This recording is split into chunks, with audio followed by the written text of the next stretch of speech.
I never imagined my life would come to this. Not in a million years. When Edward and I bought our little house on Sycamore Street in Asheville, North Carolina, 35 years ago, we were so full of dreams. We were young, in love, with a 5-year-old son, Benjamin, running around our legs, his laughter filling every corner of that small, cozy home. It was our haven, our everything. We'd sit on the front porch in the evenings, watching the sun dip behind the Blue Ridge Mountains, planning our future, a future we thought would last forever. But forever doesn't always work out the way you plan. Edward passed away 5 years ago. Lung cancer. It came fast, like a storm you didn't see coming. One day he was pruning the roses in our garden. The next he was gone, leaving me alone in a house that felt too big, too quiet. The walls seemed to echo with memories, his voice calling me, Dottie, with that playful grin. The smell of his coffee brewing in the morning. The creak of his favorite rocking chair. I'm 65 now, and I thought I'd spend my days in that house, tending to my garden, baking the pies and cakes I'd spent a lifetime perfecting as a pastry chef. That house wasn't just a place to live. It was my life with Edward. Every brick and board holding a piece of our story. I don't know when things started to change with Benjamin. My Ben. He was such a sweet boy growing up. Always tagging along when I baked. Sneaking bits of cookie dough when he thought I wasn't looking. He'd draw little pictures of cakes and leave them on the fridge for me. Proud as could be. But life moves on, doesn't it? Ben grew up, went to college, became a programmer. He married Jessica, a bright, ambitious woman who plans events for a living. They built their own life. Had 2 beautiful children, Ava, who's 14 now, and Noah, who's 10. I was so proud of them. My grandchildren were like rays of sunshine in my quiet days. Ava with her sharp wit and love for music. Noah with his endless questions and that dimpled smile that reminded me so much of Edward. But as the years passed, I saw less of them. Jessica was always busy with her career. And Ben, well, Ben seemed to follow her lead. Phone calls became shorter. Visits were rare, always planned around Jessica's schedule. I'd invite them over for Sunday dinner. But there was always an excuse, a work event, a school project, a last-minute trip. I told myself they were just busy. That's what modern families are like, right? I'd send Ava and Noah little care packages, homemade cookies, a knitted scarf, a note telling them how much I loved them. Sometimes I'd get a quick, thanks, Grandma, text. But more often, silence. I tried to fill the emptiness. I'd wake up early, just like I did when I ran my bakery, and spend hours in the kitchen, perfecting recipes I'd never share with anyone. My lemon tarts, my cinnamon rolls, my apple pies, Edward's favorite. I'd take them to the neighbors or the local church, just to feel like I was still part of something. The garden helped, too. I'd spend afternoons tending to my roses, their soft petals reminding me of the ones Edward planted when we first moved in. Dottie, he'd say, these roses are as tough as you are. They'll outlast us all. I'd smile at the memory. But it always came with a pang. The house felt like a museum of my old life. Beautiful but frozen in time. I missed my family. I missed Ben's laugh. The way he'd hug me tight when he was little. I missed Ava's stories about school. Noah's endless chatter about dinosaurs. I'd pull out old photo albums sometimes, flipping through pictures of Ben's first birthday. Our family picnics by the French Broad River. Edward teaching Ben how to ride a bike in the driveway. Those memories kept me going. But they also made the silence louder. I told myself it was okay. I was 65. I'd had my time. Maybe this was just what growing older meant, learning to live with the quiet. But then, one chilly October evening, my phone rang. It was Ben. His voice was tense, not like the boy I raised, but like a man carrying too much weight. Mom, he said, things have been rough. My startup didn't work out. We're drowning in debt, and the rent on our place is killing us. He paused, and I could hear the strain in his breathing. Jess and I were wondering, could we stay with you for a bit? Just a few months, until we get back on our feet. My heart leapt. Of course. I said yes. What mother wouldn't? I was thrilled at the thought of having my family close again. The house wouldn't feel so empty anymore. I imagined baking with Ava, teaching Noah how to make my famous chocolate chip cookies. I pictured family dinners, laughter, maybe even a little of the warmth we'd lost over the years. It's your home, Ben. I told him. You're always welcome here. They moved in a week later, Ben, Jessica, Ava, and Noah. The house came alive again. Suitcases lined the hallway. Noah's toys were scattered across the living room. And Jessica's high heels clicked on the hardwood floors. For the first time in years, I felt needed. I dusted off old recipes, stocked the fridge with ingredients, and even tidied up the guest rooms, thinking they'd settle in there. I was ready to be a family again. But looking back now, I realize I was naive. I thought love would be enough to bridge the gap between us. I thought bringing them into my home would bring us closer. But sometimes, love blinds you to the truth. Sometimes, the people you hold closest are the ones who hurt you the most. And sometimes, you have to lose everything to find yourself again. Those first few weeks with Benjamin and his family in the house were like a dream I didn't want to wake up from. The Sycamore Street house, so quiet since Edward passed, was alive again. Noah's laughter echoed through the halls as he chased Ava around the living room. His toy dinosaurs scattered across the rug. Jessica's event planning binders were stacked neatly on the dining table. And Benjamin's laptop glowed late into the night as he worked on freelance coding projects. I felt useful again, like a grandmother, a mother, a part of something bigger than myself. I'd wake up early, just like in my bakery days, and fill the kitchen with the smell of fresh muffins or cinnamon rolls. Ava would sneak downstairs, her dark hair still messy from sleep, and grab one before Jessica could say anything about too much sugar. Noah would beg me to tell him stories about my old bakery, how I once made a wedding cake so tall it nearly touched the ceiling. I thought it would be like that forever. Or at least for the few months they'd promised to stay. Benjamin had said it himself, just until they could save enough to get back on their feet. I didn't mind. The house was big enough for all of us. And I was happy to share it. I imagined teaching Ava how to bake. Maybe showing Noah how to plant tulips in the garden. I even cleared out the guest rooms, fluffing the pillows and setting out fresh towels, thinking they'd settle in there. But Jessica had other ideas. It started small, so small I barely noticed at first. Jessica would rearrange things in the kitchen. My mixing bowls, the ones Edward bought me for our 10th anniversary, were pushed to the back of the cupboard, replaced by her sleek stainless steel ones. They're more practical, Dottie, she said with a smile that didn't quite reach her eyes. Your old bowls take up so much space. I nodded, not wanting to make a fuss. After all, they were living here now. They needed to feel at home too. Then it was the living room. My watercolor paintings of the garden roses, the ones I'd spent years perfecting, disappeared from the walls one afternoon. In their place were framed photos of Jessica's family, her parents, her siblings, even a glossy shot of her and Benjamin at some fancy gala. I thought it'd brighten the place up, Jessica said when I asked. Those old paintings were a bit dated, don't you think? I bit my lip, feeling a pang in my chest. Those paintings weren't just art. They were pieces of me, of the hours I'd spent capturing the beauty of the life Edward and I had built. But I didn't say anything. I didn't want to seem ungrateful or petty. The changes kept coming. My Christmas decorations, the ones Edward and I had collected over decades, hand-painted ornaments. A star we'd bought on our honeymoon in Vermont, were boxed up and moved to the garage. Jessica replaced them with minimalist lights and a silver wreath she said was more modern. We need to keep things fresh, Dottie, she told me, her tone light but firm. This house could use a little updating. I smiled tightly, trying to ignore the way her words stung. Updating, as if everything I'd built with Edward was outdated.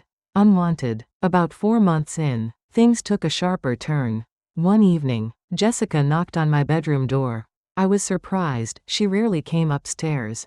Dottie, she said, her voice all business. We've been thinking. Ava's at that age where she needs her own space. You know? For her violin practice, her schoolwork. It's tough for her to focus with Noah running around. She paused, smoothing her perfectly pressed blouse. We thought it might make sense for you to move to the small room by the staircase. It's cozier for you, and Ava could really use your bedroom. My bedroom, the one Edward and I had shared for 35 years. The one with the big window overlooking the garden, where I'd sit and watch the roses bloom. The one where we'd laughed, cried, planned our lives. I wanted to say no. To tell her this was my home. my space. But then I saw Benjamin standing behind her. His eyes fixed on the floor. Not saying a word, I swallowed hard. If it's best for Ava, I said quietly, I can manage. So I moved. I packed up my clothes, my books, my little keepsakes, and settled into the cramped room by the staircase. It was barely big enough for a twin bed and a dresser, with a window that looked out on the neighbor's shed. My baking supplies, my rolling pins, my recipe cards, the heart-shaped cake pans Edward had surprised me with one Valentine's Day, were moved to the garage to make room for Jessica's event planning files. We need the space for work, she explained, not even looking at me as she organized her binders. Benjamin was quieter than ever. He'd come home from his freelance gigs, eat dinner in silence, then disappear into his laptop or the TV. If I tried to talk to him about the garden, about Ava's violin lessons, about anything, he'd brush me off. Not now, Mom, he'd say, his voice tired. It's been a long day. I'd nod, feeling smaller each time. I told myself he was stressed, that he didn't mean to push me away. But deep down, I knew something was wrong. Jessica started talking about the house like it was hers. I'd overhear her on the phone with friends, saying things like, once we take over the place, we'll gut the kitchen. It's so old-fashioned. Or, when it's ours, we'll repaint everything. These colors are ancient. When it's ours. The words cut like a knife. This was my home. The one Edward and I had paid off with years of hard work. The one where Benjamin took his first steps. Where we'd celebrated every birthday and holiday. But to Jessica, it was just a stepping stone. Something to claim and reshape. The kids started to change too. Ava, who used to love sitting with me in the garden, was always glued to her phone now, or practicing her violin in my old bedroom. Noah, my little chatterbox, started mimicking his mother's tone. Grandma, why do you keep all this old stuff? He asked one day, pointing to a ceramic angel Edward had given me for our 20th anniversary. It's kind of ugly. I tried to laugh it off. But it hurt. My home, my memories, my life, they were being erased. Piece by piece, I started to feel like a guest in my own house. A guest who wasn't entirely welcome. Jessica would sigh when I left a cookbook on the counter, or roll her eyes if I played my old jazz records too loud. Dottie, we're trying to keep things calm for the kids, she'd say, her voice sharp. Benjamin never corrected her, never stood up for me. He'd just look away, like he was too tired to care. I kept telling myself to be patient. They were going through a hard time. They'd move out soon, like they promised, but the months dragged on. And there was no talk of leaving. No mention of saving for a new place. Just more changes, more of my life being pushed into boxes, into corners, out of sight. I started to wonder if I'd made a mistake letting them in. But what could I do? They were my family, my only family, and family sticks together, right? That's what I thought. Anyway, until one night, everything changed. One night, I realized that love alone wasn't enough. That sometimes, the people you'd give everything for are the ones who take it all away. And that sometimes, you have to fight for yourself, even if it means breaking your own heart. I wanted to do something special. Something to bring us back together. To remind us of the family we used to be. It was a crisp November evening, and I'd spent all afternoon in the kitchen. The air thick with the warm, comforting smell of apple pie.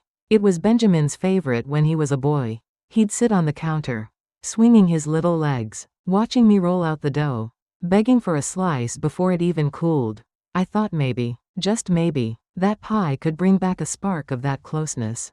I pictured us all around the dining table, Benjamin, Jessica, Ava, Noah, laughing, sharing stories, like the old days. I set the table with my best plates, the ones Edward and I used for special occasions, and waited for everyone to come home. Ava and Noah got back first, their cheeks flushed from the chilly walk home from school.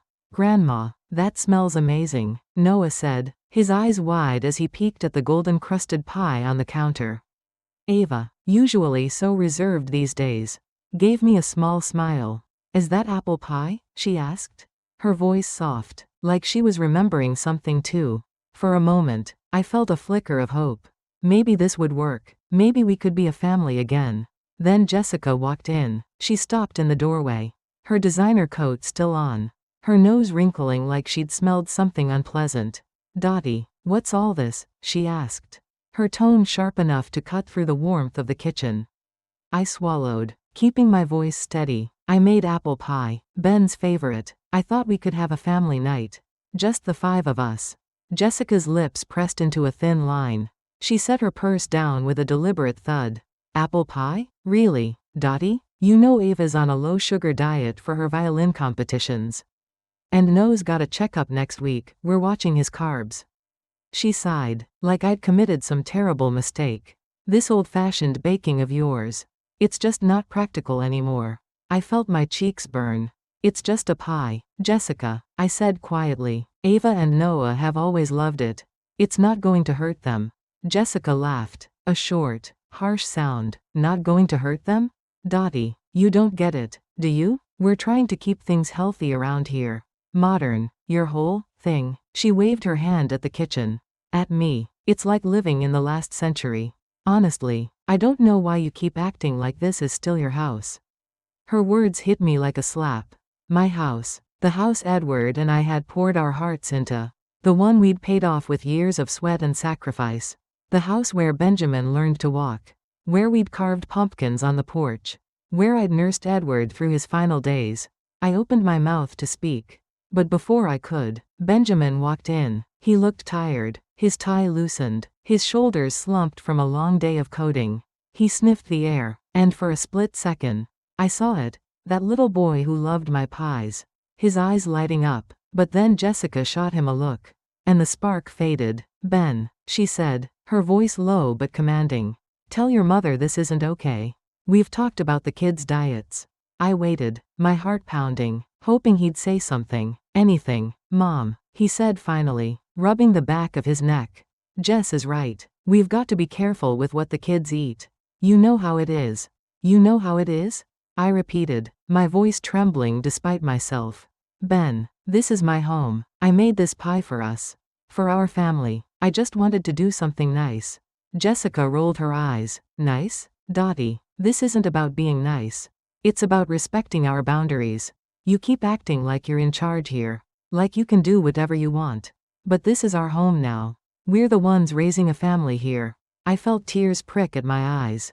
But I blinked them back. "Your home?" I said, my voice barely above a whisper. "Jessica, this is my house. Edward and I built it. We paid for every inch of it. You said you'd only be here for a few months." Benjamin sighed, like I was the one being unreasonable. "Mom, come on. We've been here for months." "Yeah, but we're a family. We've got to make this work together. You're not making it easy." "Not making it easy?" I said, my voice rising now, surprising even me. "Ben, I gave up my bedroom for Ava. My paintings are gone. My baking tools are in the garage. I've been pushed into a corner of my own home. And you're saying I'm not making it easy?" Jessica scoffed. "Oh, here we go. Poor Dottie, always the victim. Maybe it's time to face reality. You're 65. You're not getting any younger. Have you thought about a retirement community? They're designed for people like you, somewhere you'd be comfortable. Taken care of. A retirement community." The words hung in the air like a threat. I looked at Benjamin, waiting for him to say something. To stand up for me. His mother. But he just stood there, staring at the floor, his jaw tight. "Ben," I said, my voice breaking, "is that what you think too? That I should be shipped off to some home?" He hesitated, then spoke, his voice low. "Mom, maybe Jess has a point.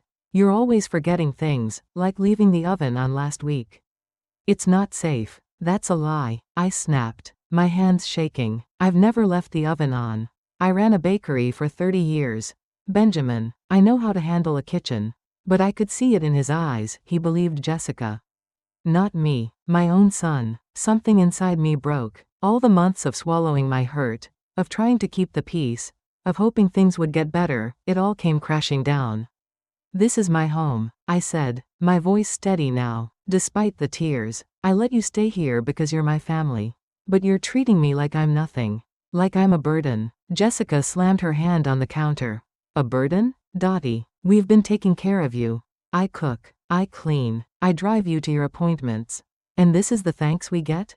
Maybe it's time you left if you're so unhappy." "Jessica," Benjamin said, his voice soft, almost pleading, but it was too late. The words were out there, and he didn't take them back. He didn't say, "No, Mom, stay." He didn't say anything. I looked at him, my boy, the one I'd rocked to sleep, the one I'd cheered for at every school play, the one I'd loved with every piece of my heart. And I didn't recognize him anymore. "Okay," I said, my voice calm, though my hands were trembling.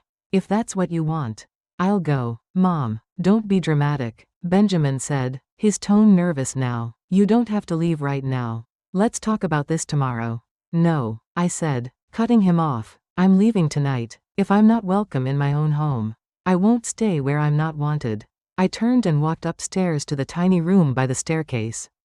My hands shook as I packed a suitcase, clothes, my favorite scarf, the photo albums I'd kept hidden from Jessica's redecorating. And then, from under the bed, I pulled out the locked box where I kept my important papers, the deed to the house, the bank records, the insurance documents, everything that proved this house was mine. I wasn't sure why I grabbed them, but something told me I'd need them. When I came downstairs, Benjamin was in the hallway, alone. "Mom, you can't just leave like this," he said, his voice low. "It's late. Where are you even going?"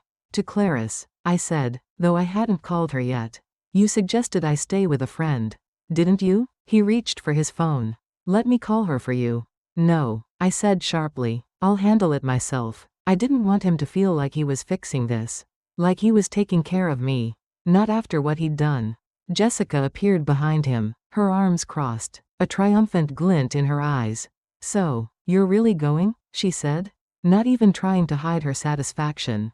"Good. Maybe now we can finally make this place our own." Benjamin shot her a look. "Jess, not now." But it was too late. Her words were a knife in my heart, and they cut away any last hope I had. "Goodbye, Benjamin," I said, picking up my suitcase. "Take care of Ava and Noah." I walked to the door, my steps steady despite the weight in my chest.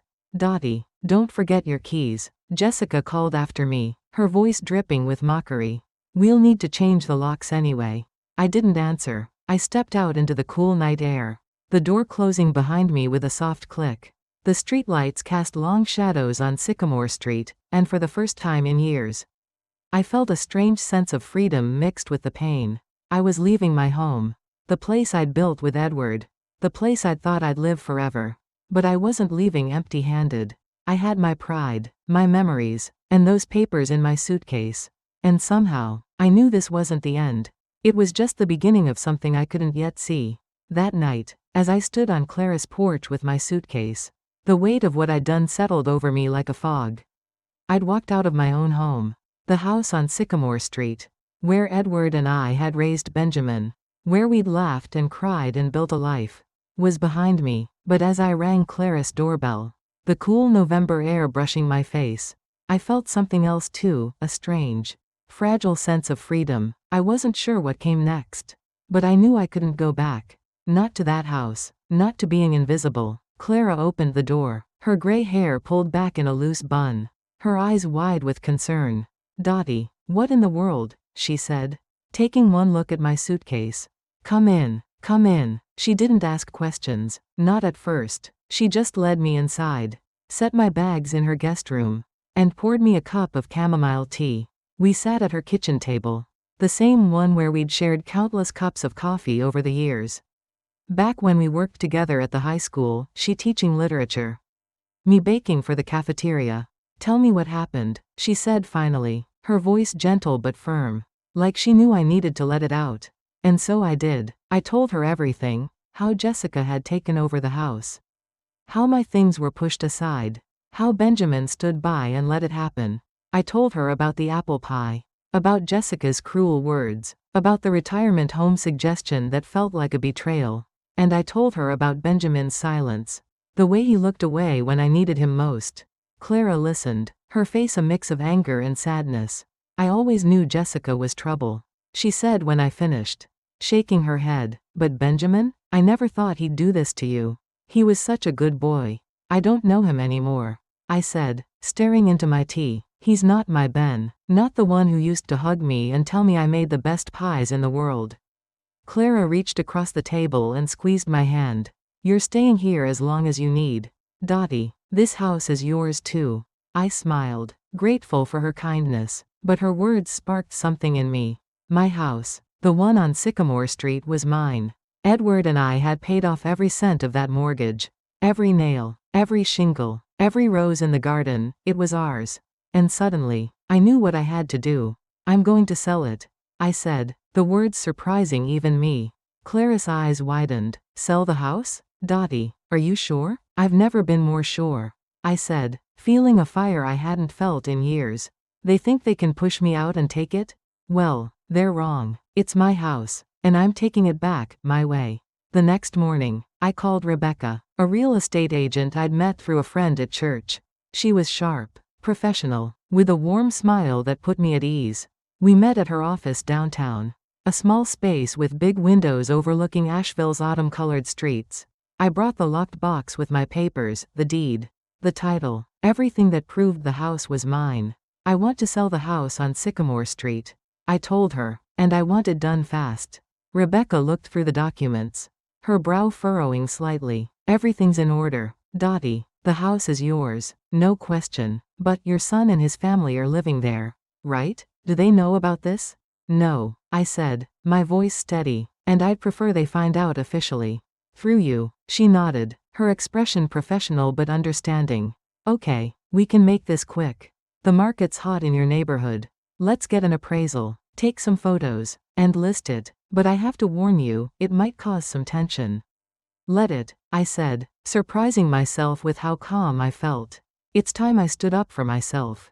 Rebecca worked fast. She sent a photographer to the house when Jessica was out with the kids. Using photos from last Christmas that Benjamin had taken, bright, cozy shots of the living room with my old decorations still up. These make the place look inviting, Rebecca said, flipping through them on her tablet. Buyers love a home with heart. I nodded, but inside, I felt a pang. That heart was mine, and I was letting it go. A few days later, my phone rang. Benjamin's name flashed on the screen. I took a deep breath, steeling myself, and answered, Mom, what's going on? His voice was a mix of anger and confusion. We got a notice about a real estate showing tomorrow. Are you selling the house? Yes, I said simply. It's my house, Benjamin. I can do what I want with it.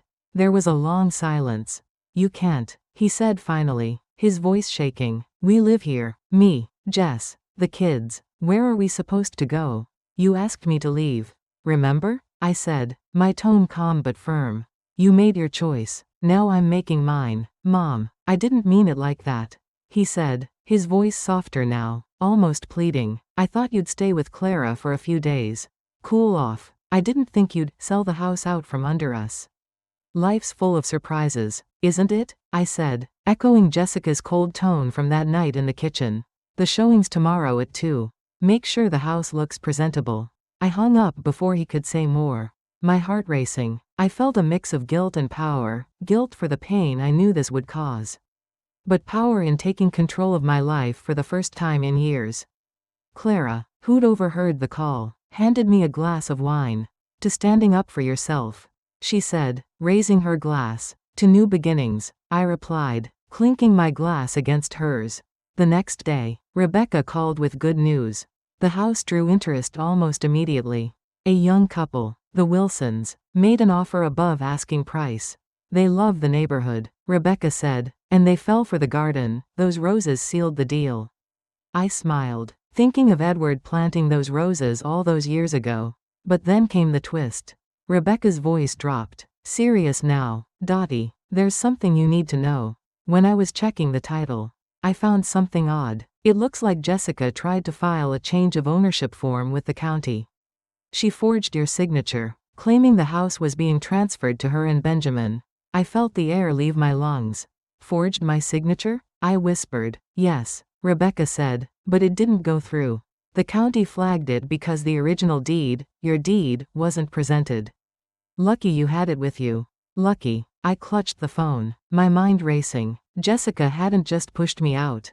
She'd tried to steal my home, my life, right out from under me. I thought of the locked box under my bed, the one I'd grabbed on instinct that night. If I hadn't taken it, I didn't want to think about what might have happened.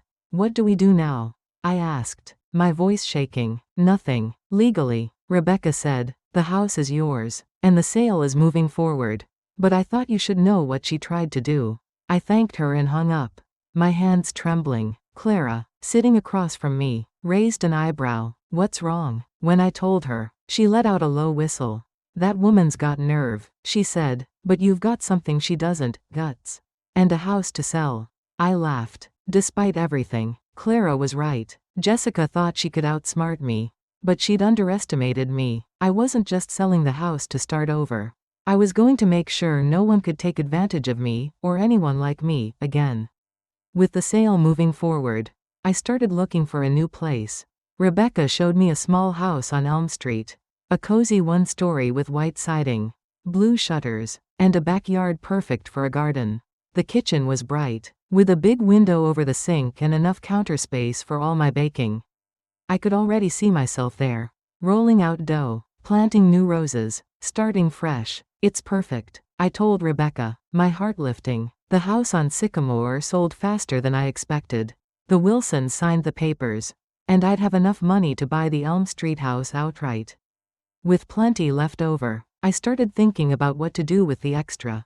That's when the idea came to me. Jessica's betrayal wasn't just personal, it was a reminder of how many women, especially older women like me, get taken advantage of. I decided to use part of the money to start a small fund. Something to help women protect themselves from financial abuse. I called it the Rose Fund, after Edward's roses, a symbol of strength and beauty. Clara loved the idea. That's the Dottie I know, she said, her eyes shining. The one who doesn't just survive, she fights back. A week later, I met Benjamin at a small cafe downtown, a place we used to go when he was in high school. I hoped, maybe foolishly, that we could talk, find some way to understand each other. He looked exhausted, dark circles under his eyes. Mom, he said, his voice low, this is crazy. You're selling the house? Our home? How could you do this to us? I took a deep breath. Benjamin, you kicked me out of my own home. You let Jessica treat me like I didn't matter. This isn't about revenge. It's about me living my life on my terms. He shook his head, his voice breaking. I didn't mean for it to go this far. Jess, she gets carried away. I'll talk to her. You can come back. We'll work it out. No, I said firmly. I'm done being invisible. You made your choice, Ben. Now I'm making mine. He stared at me, like he was seeing me for the first time. I don't know who you are anymore, he said finally. Maybe you never did, I replied, my voice soft but steady. I left the cafe feeling lighter, like a weight had been lifted. I was scared, yes, but also alive in a way I hadn't been in years.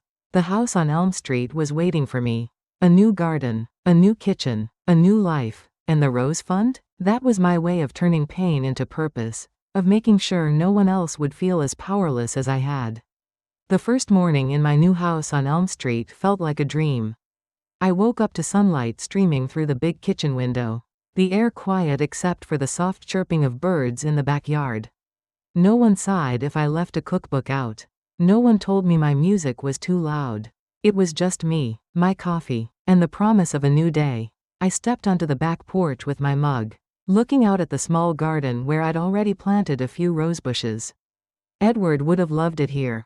This house, this little corner of Asheville, was mine, and for the first time in years, I felt like I belonged somewhere. But even in that quiet joy, there was a piece of my heart that ached. Benjamin, my son, the boy I'd raised, the man who'd stood by while his wife pushed me out. I hadn't heard from him since our meeting at the cafe, since I'd told him I was done being invisible. I missed him, but more than that, I missed Ava and Noah, my grandchildren, their laughter, their stories, the way Noah's eyes lit up when he talked about his favorite books. I wondered if I'd ever see them again, or if Jessica's anger would keep them away forever. Then, one chilly December afternoon, everything changed. I was in the garden, pruning my new roses, when I heard a knock at the door. I opened it to find Ava standing there, her violin case slung over her shoulder, her cheeks red from the cold. "Grandma," she said, her voice soft but determined. "Can I come in?" My heart leapt. "Ava, honey, of course." I pulled her into a hug, feeling her slim frame against mine. "Does your mom know you're here?" She shook her head, her dark eyes serious. No, I told her I was at violin practice. But I had to see you. Before I could say anything, Noah poked his head around the corner, his backpack bouncing. I'm here too, he said, grinning. Ava said we were coming to your new house. And I wasn't gonna miss it. I laughed, tears prickling my eyes as I hugged him too. Come inside, both of you. You must be freezing. We sat in the kitchen. And I made hot cocoa, piling on extra marshmallows for Noah. Ava told me about her violin lessons, about a big art show coming up where she'd display her paintings. Noah chattered about a science project he was working on, something about volcanoes, but then Ava's voice grew quiet. Grandma, she said, we miss you. Mom's always mad now, and Dad, he's different. He doesn't talk much. I think he feels bad about what happened. I reached for her hand. I miss you too, sweetheart, but what your parents did, that's between me and them. You don't need to carry that. Noah frowned, his small face serious. Mom says you were selfish for selling the house. But I don't think so. It was your house, wasn't it? I nodded, my throat tight. It was, and sometimes, you have to make hard choices to take care of yourself. Ava looked at me, her eyes older than her 14 years. I'm glad you did it. Grandma, you deserve to be happy. Their words stayed with me long after they left, promising to sneak over again when they could. I knew it wasn't right, them lying to their parents. But I couldn't turn them away. They were my family, my light in the darkness. A few weeks later, I went to Ava's art show at her school.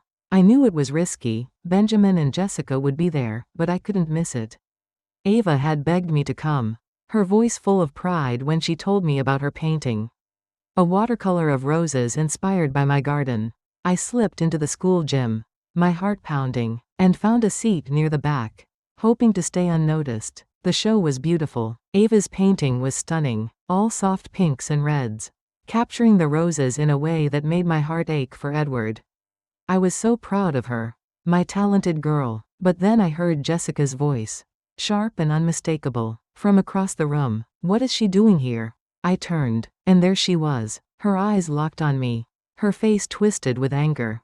Benjamin stood beside her, his expression unreadable. Grandma, Ava called, running over to hug me, oblivious to her mother's glare. Noah followed, grinning. Jessica marched over, her heels clicking. Dottie, you have no right to be here, she hissed. You think you can just show up after what you did? Throwing us out on the street? I came for Ava, I said, keeping my voice calm. She invited me. This is her moment. Oh, please, Jessica snapped. You're just trying to play the victim again. You sold our home, Dottie, our home. It was never yours, I said quietly, meeting her eyes. It was mine and Edward's. And you tried to take it from me. Her face froze, and I knew she understood.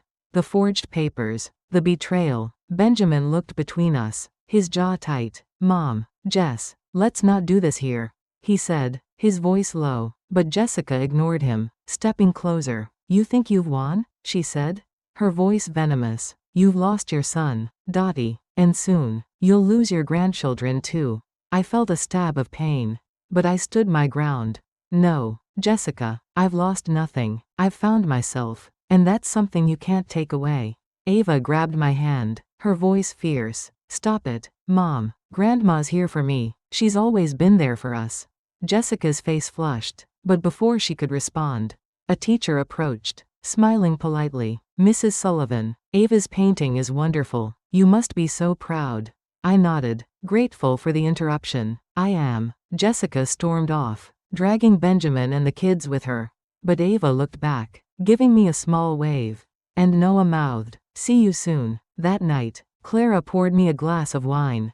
You held your own, she said, raising her glass. I'm proud of you, Dottie. I smiled, feeling the warmth of her words. Over the next few months, I built a new life. I taught baking classes at a local craft shop, showing young moms and retirees how to make perfect pie crusts. I joined a painting group, my watercolors improving with every stroke. My garden bloomed with roses, each one a reminder of my strength. And Ava and Noah kept coming, sneaking over after school, their visits the brightest parts of my week. I sent them home with cookies, with love, with promises to always be there. A kind teacher at their school, Miss Harper offered to pass notes between us, keeping our connection alive despite Jessica's anger. I don't know if I'll ever mend things with Benjamin. My son, my heart. Maybe one day he'll see what happened, how he let me down. But I'm not waiting for that day. I've learned something these past months. Something I wish I'd known years ago. Self-respect is a flame you have to keep burning, even when the people you love most try to snuff it out. I'm not alone anymore. I have my home, my roses, my new friends, my grandchildren's secret smiles, and I have myself, the Dottie who bakes, who paints, who stands tall. That's enough, more than enough.